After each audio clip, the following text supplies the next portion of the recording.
iyong pagmamahal. Pagkalangin, pag-isipin na ako. Opo. Ngayon na, malinis din ba sa iyong kaisipan, tulog sa iyong puso, pagsunggap mo kay Emerson, pinanigan ng sawa. Opo. Sa kayong malungkot, sa harap ng sa mata ng Diyos na sa iyong pagmamahal.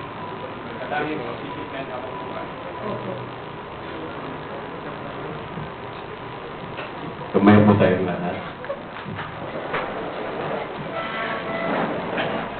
Kayo ay manunong pa, Emerson, ay tumayo na. Suwakan mo sa kaliwa, itas mo yung kanang kamay.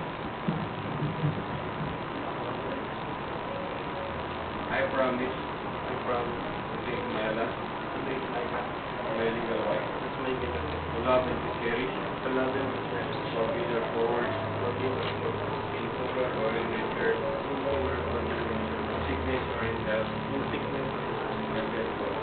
death or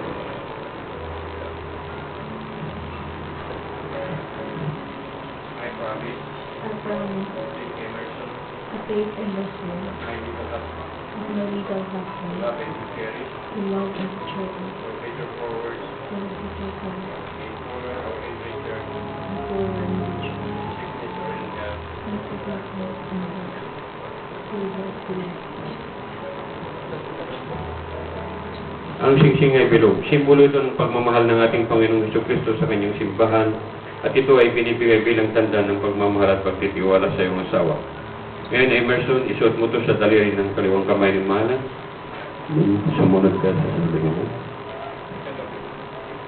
Tanggapin mo ito, simbolo na ang pagmamahal at pagtitiwala sa iyo habang buhay.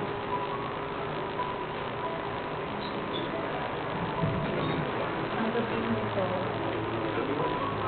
simbolo ng aming pagmamahal Pagtitiwala sa iyo. at pagtitiwala sa iyo habang buhay.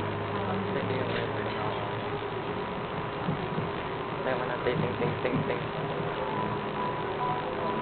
Pwede bang iyuko po natin ating mga ulo lahat tayo? By the authority vested on me as solemnizing officer, I now declare you, Emerson and my wife Judith, as husband and wife, in accordance with God's ordinance and laws of the Republic of the Philippines. At ngayon, kayo sampunan yung mga magulang, mga kamag-anak, mga ninong at ninang, mga piling bisita ngayong umaga, at lahat ng mga nandito, kayo aking binabasbasan sa ngalan ng Ama, ng Anak, ng Espiritu Santo. Amen. Tapos na po ang kasal. Ngayon, Emerson. Kiss the bride, Emerson.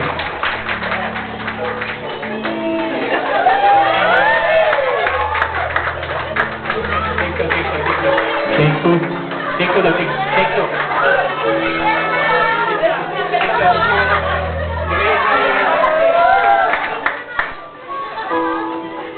Meron bang reklamo? Kung wala po, maupo na po tayo at magpipirmahan na. Lay, ting-tingin ko mga.